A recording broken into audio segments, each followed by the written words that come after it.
Alright, so this is part 2 of the calendar feature that we have going on here. So one of the really cool things that I found out about this is you can actually click on these empty days here, and you can add an event or to do. So let's say I want to get homework for my 373 class.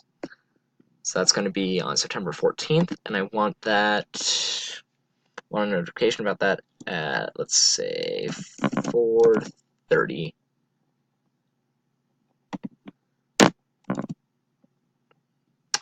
p.m. Calendar details, get it done now.